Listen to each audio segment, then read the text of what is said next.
Bertolotti syndrome as a teenage athlete while I was at Cook Children's Hospital down in Fort Worth, Texas. As you can see from the picture, this is the only picture I have in my PowerPoint that actually displays what actually is going on. I'll go through a better description. So the purpose of this case study is to open a discussion for useful interventions for the management of Bertolotti syndrome and lumbosacral transitional vertebra. In 1917, Bertolotti first described Bertolotti syndrome as a unilateral or bilateral enlargement of the most caudal lumbar vertebral transverse process or processes. This transverse process may fuse or articulate with the ilium and or sacrum and occurs in approximately 4 to 8% of patients with low back pain. Since 1917, the link between lumbosacral transitional vertebra, low back pain, and disc degeneration has still remained uncertain. Some of the common places that symptoms originate from, they can originate from the anomalous articulation itself, a contralateral or ipsilateral facet joint, if it is a unilateral transverse process that is enlarged. A lot of facet joint pain occurs with this, as well as the disc above the lumbosacral transitional vertebra due to instability and early degeneration, and nerve root compression can also originate pain symptoms due to the hypertrophy of the transverse process. Some other common occurrences also occur with Bertolotti syndrome. Scoliosis has a high incidence. Most of the studies that I found, most and or all of the patients with Bertolotti syndrome had scoliosis as well. Another issue is that plain x-rays may be inadequate if it is a hemisacralization and not a full sacralization of L5 to the sacrum. Facet joint pain is also common, as well as sacroiliitis. So some of the hypothesis and conclusions since 1917 when it was first described is that the disc above is prone to early degeneration and the disc below is actually protected. One of the reasons for this, Ahira et al. Suggests that the phenomenon is due to hypermobility and abnormal torque at the segment above, and that the anomalous articulation itself actually allows for less movement, and so the disc below is prone to less degeneration.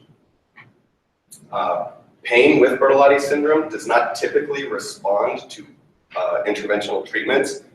These studies were mostly pain clinics themselves, not necessarily interdisciplinary with PT, pain clinic, orthopedics. And to date, there is no agreement on the best method of treatment for Bertolotti syndrome. Low back pain in Bertolotti syndrome has been addressed by various methodologies, and there is no consensus.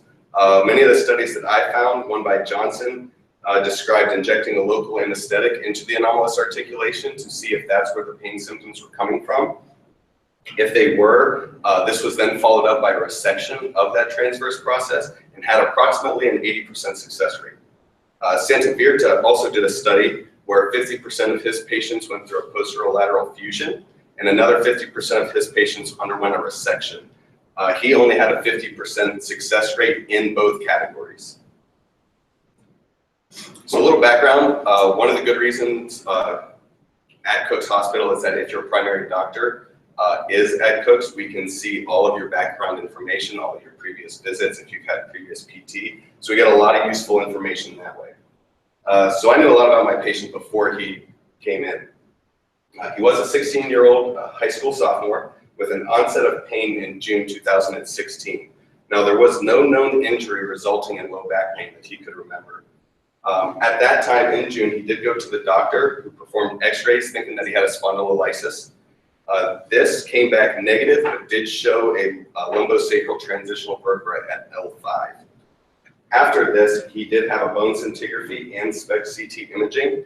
Bone scintigraphy is just a nuclear medicine procedure using small amounts of radioactive material that helps diagnose bone diseases such as cancer and infections because it could not establish where his pain was coming from and why he was having it.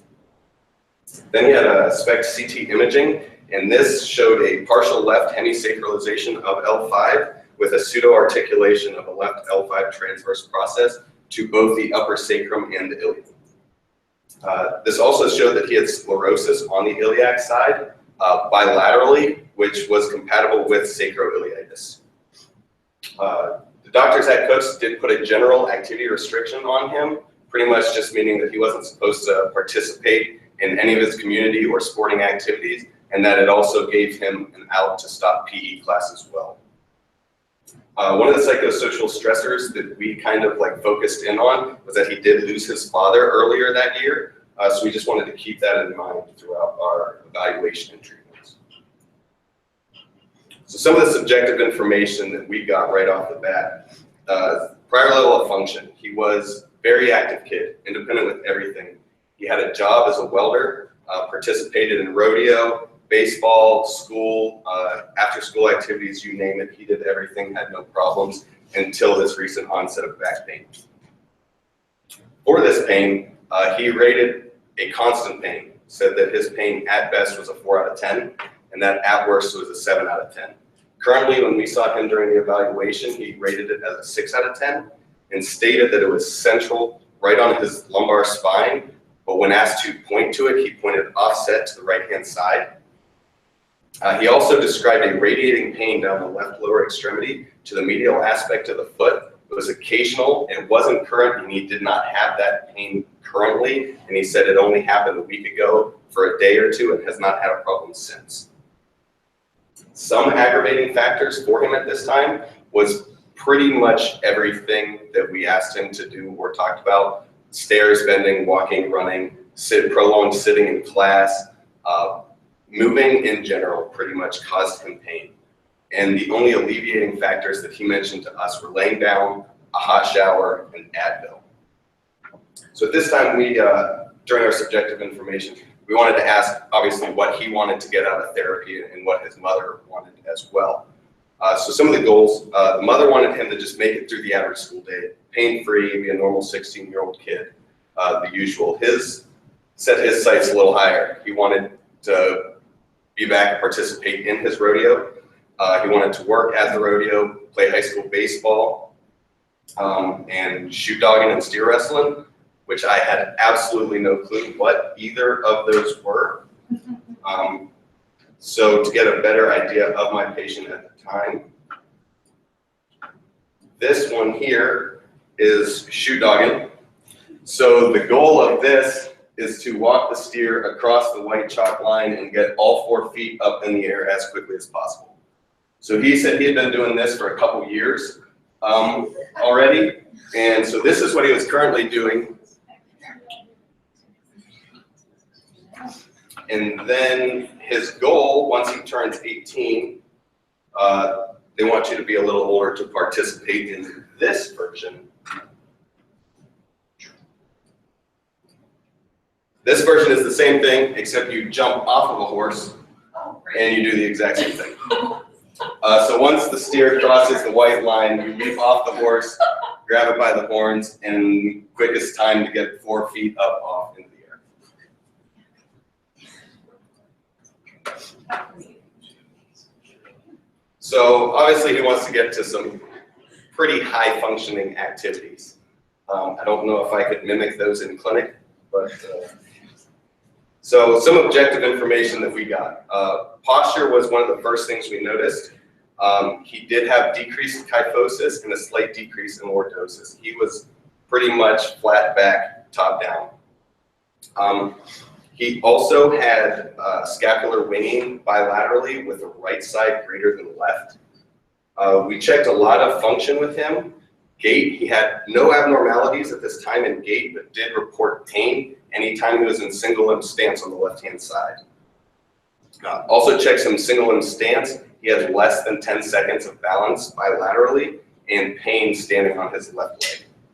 Also his squat, we asked him to perform a squat for us, just have him pick up a couple things off of the floor. He could not just bend over and pick it up off the floor.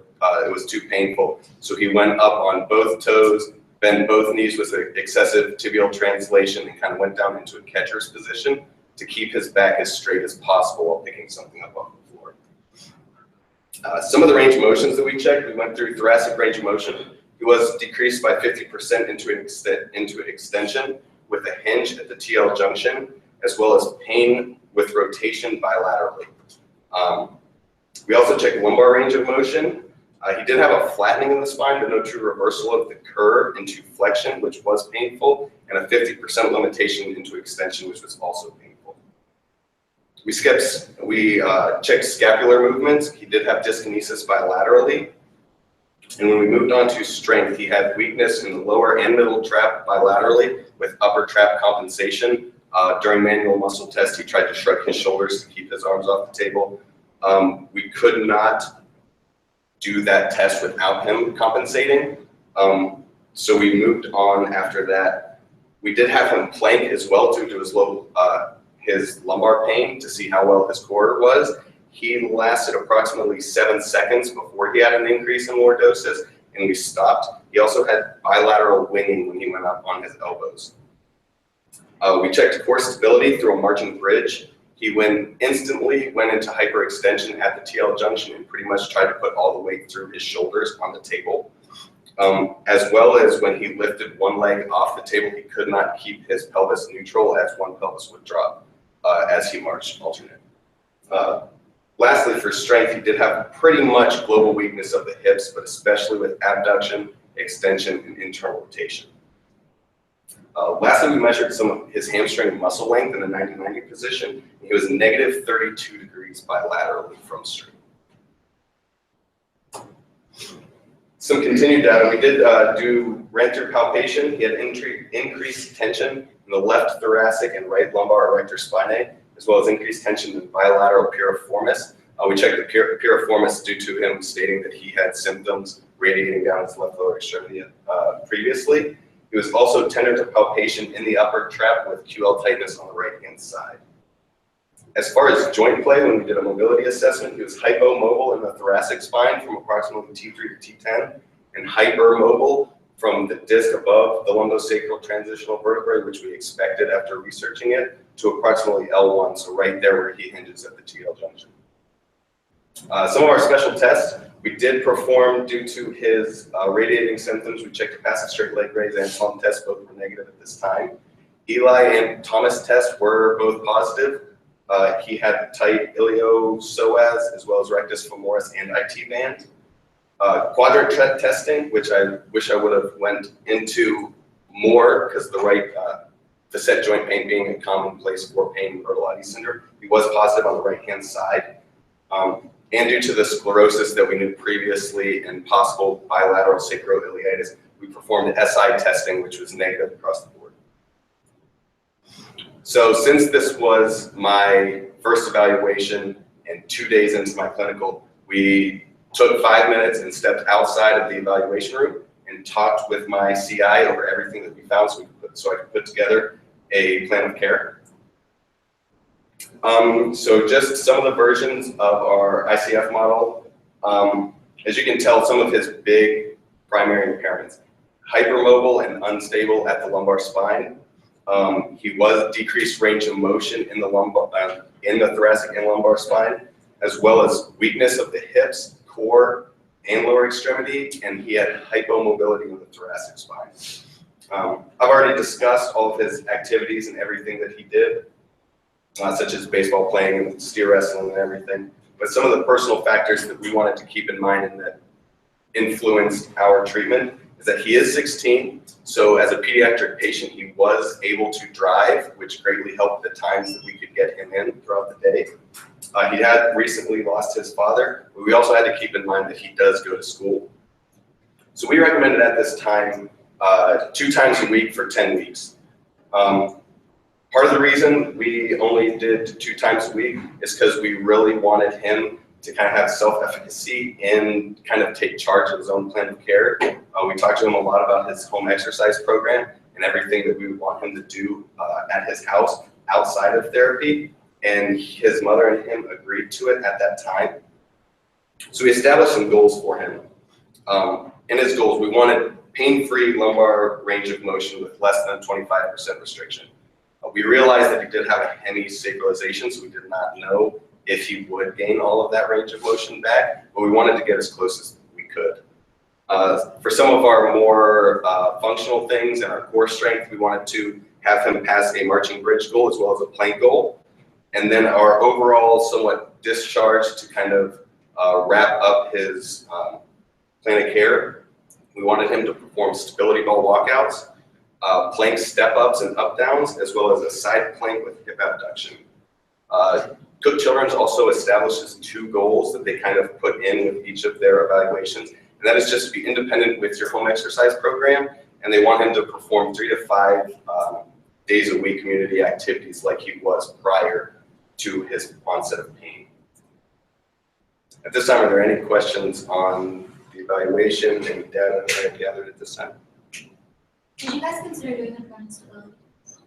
We did. Part of the reason we did not go through the entire instability portion is that we already established that he was hypermobile through our PA and our mobility assessment, and they had to leave the evaluation early, which they did not inform us until we were already partway through the evaluation. Any others? So some of our interventions in the beginning.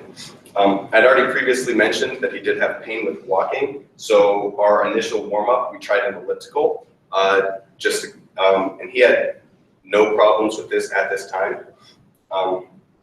We then went on to perform some of our manual techniques. We did do thoracic PAs to improve mobility of the thoracic spine. We had some rotational mobilizations and some soft tissue, not only to the piriformis, but also to the erector spinae along the thoracic and the lumbar side. After this, we performed somewhat of a dynamic warm-up. This is more to help stretch, strengthen, more so than actually warm up. We did some soldiers, shin grab, cradles, inchworms. I know many of you might not know the names of the interventions we use, so if you have any questions on what these are, just raise your hand and I'll be happy to explain them. What's the soldier? Soldier is kind of the marching for hamstring stretch. So we started there, and then they called these shin grabs, and the cradle was knee here and up. So these were kind of our stretches for him to kind of warm up in a dynamic warm up. We moved on to some range of motion exercises. Open books, they call them cat-cows in Texas. I think most people call them cat-camels, but it is Texas, so it's a cat-cow. And windmills, all for thoracic mobility purposes. We also took him through kind of a traditional core progression, starting with a transverse abdominis draw-in, fall out, leg extend, etc., and just kind of ran through that core progression. As far as his hip, lower extremity, and glutes, because we already said about how bad his squat form and everything was, we performed started with a sit to stand, instantly had valgus with both knees, so we put a TheraBand around his knees for external cueing to kind of keep his abductors and keep his knees in line the entire time. As the athlete he was prior to this, performing baseball and rodeo and all that, he quickly progressed to box squats, freestanding squats. He did some squats on a half Bosu ball, and quickly progressed to unilateral activities such as lateral dips, lunges, single leg squats. So some of our progression, our dynamic warm-up increased. So we did inchworms, bear walks, side bears, crab walks, as well as a progression with lunges throughout this. Much of this is to establish not only scapular and upper body strength and stability, but also many of these still incorporate the hamstring stretch that we wanted because of his 90-90 measurements. As far as his hip and glutes and lower extremity, we started doing more on RX balance with his squats, an inverted half Bosu ball with his squats, and quickly progressed to Bosu step-ups with high knee raises, monster walks, squat throws. Now he was on activity restrictions and we wanted to progress him farther, but I will get into why we couldn't do that as well. So some of our scapular strengthening exercises, he did have a lot of upper trap compensation, so at the beginning we did have to do a lot of manual and tactile cueing with him as well as verbal cueing.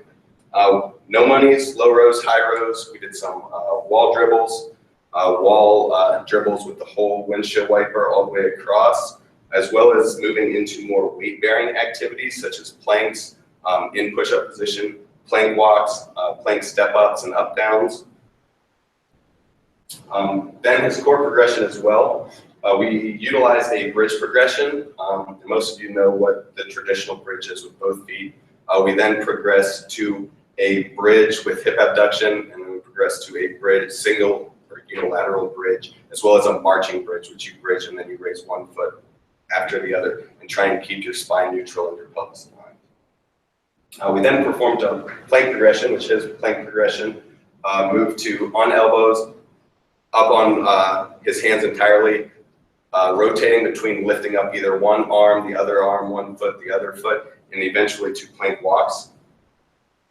And his step-ups, his plank step-ups, which was one of our goals, is a 4-inch step that we put in between his hands in plank position. You have to walk up and down on the plank while keeping your core tight and spinal neutral. So his HEP, his beginner one, we incorporated a lot more stretching than actual strengthening, because even scapular squeezes he compensated, and I did not see a reason to give him any type of strengthening that he could not do correctly at home. So we did do some cat-cows as help with thoracic mobilization. His piriformis stretch, because he did tell us about his radiating symptoms early in the evaluation, as well as hamstring quad stretch and initiation of his core progression with TA drawings.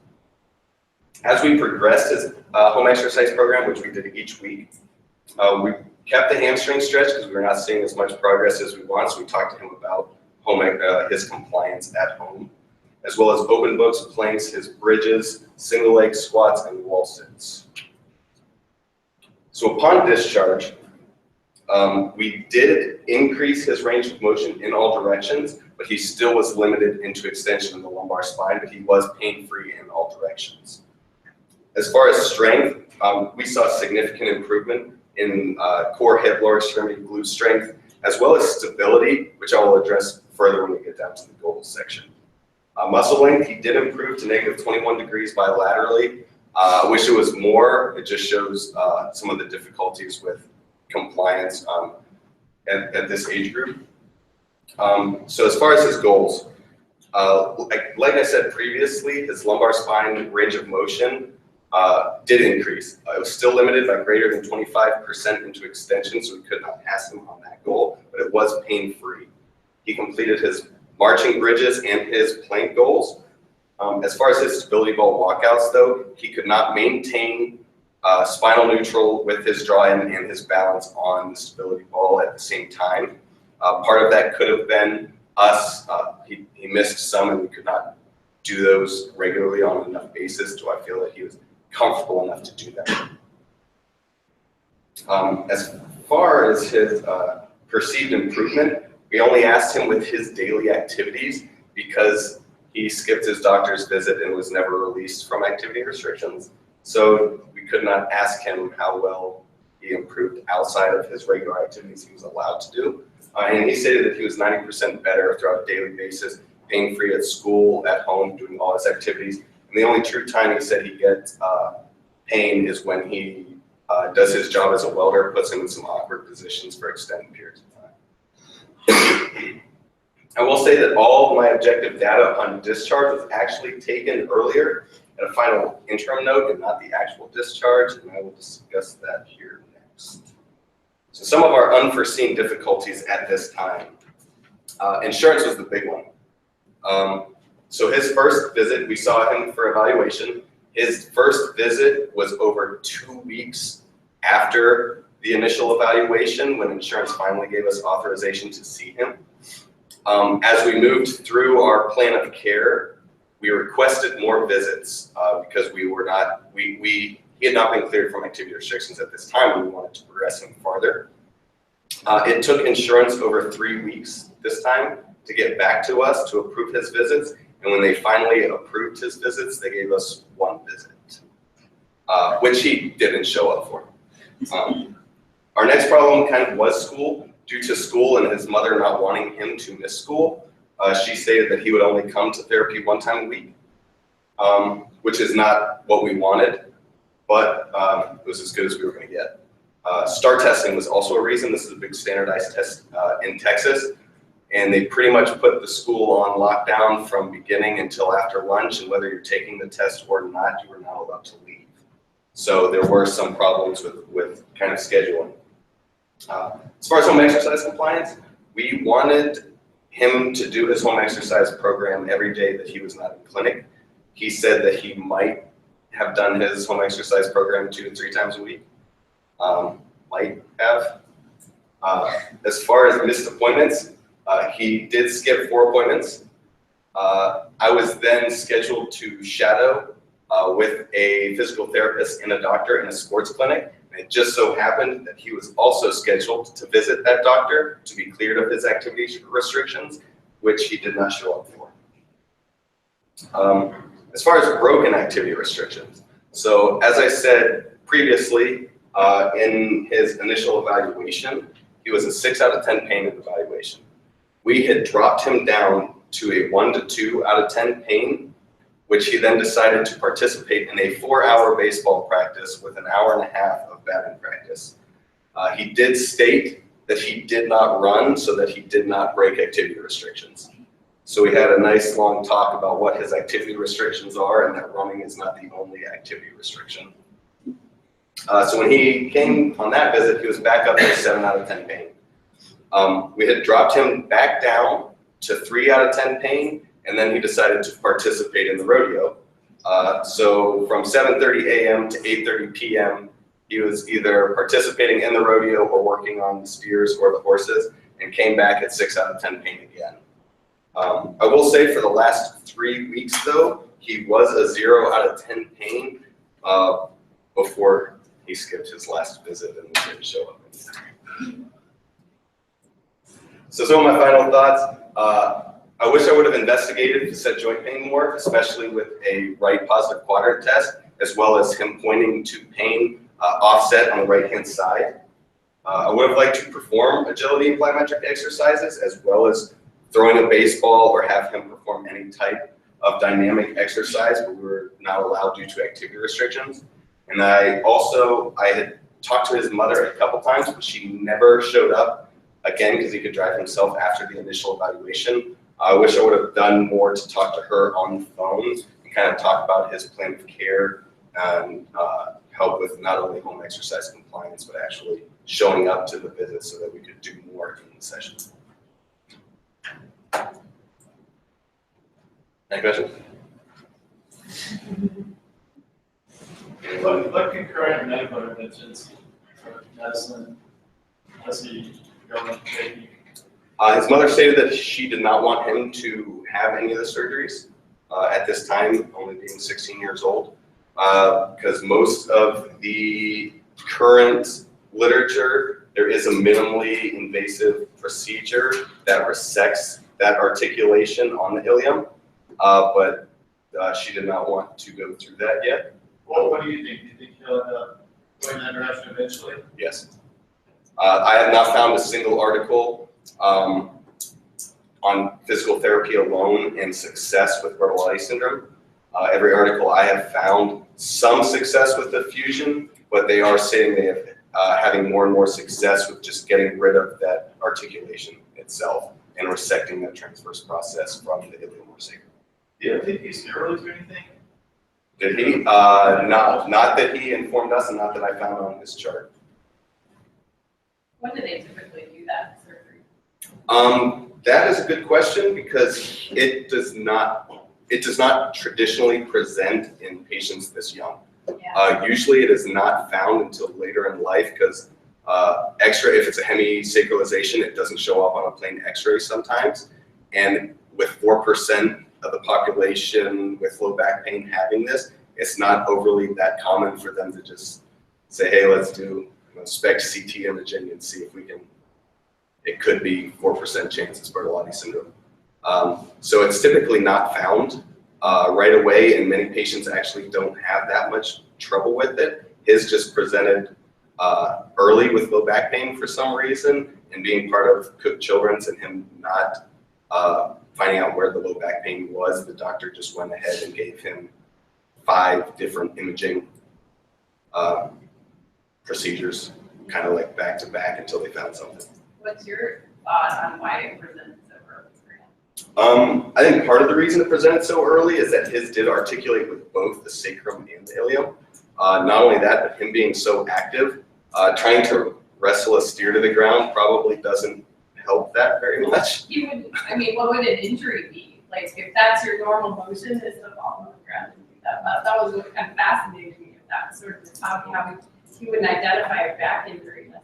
Yeah, and that's Just why. part of the process. Yeah, and I was wondering, I guess part of the sport, you kind of recognize rodeo and that kind of being like tough, and you see him like you're riding a bull. So whether or not he would admit that he had an injury during that period, or if he would even noticed while wrestling a steer that he injured himself. Right. Yeah, he couldn't identify anything in particular, which is kind of surprising. But What factor, you sort of brought up a couple times that his dad had died. yes, Do you feel like that did have an impact on his recovery or his progress with therapy? I don't think it had. I wish his mother would have came more often so I could kind of see more of the family dynamic. Because all I got was right there in the initial evaluation, and that was it. Not only that, but he was a quiet kid to begin with. Unless I specifically asked him a question, he kind of kept to himself. Whether or not he was like that before it happened, I don't know. We just something to keep an eye on to see if any of his behavioral changes in general, kind of not, I guess, a tribute to that, but just kind of keep that in mind and see what's going on. Pat D is asking if, looking back, you think you could have done anything different or more to get compliance from your patient? Yes, I wish I would have talked to his mother more on the phone. Most of our phone calls to his mom involved, we're supposed to get a phone call if they miss a visit. So many of them were discussing more why they missed a visit instead of actually talking to her about why he wasn't doing his home exercise program. Some of that as well is that he did start off doing his home exercise program every day, and the better he got, the less he did. So that was also an issue that we ran into. I talked to him multiple times. I could not find an approach with him personally that kind of sank in with him that this is always going to be a problem if you keep not doing anything and breaking activity restrictions. Yeah. Good.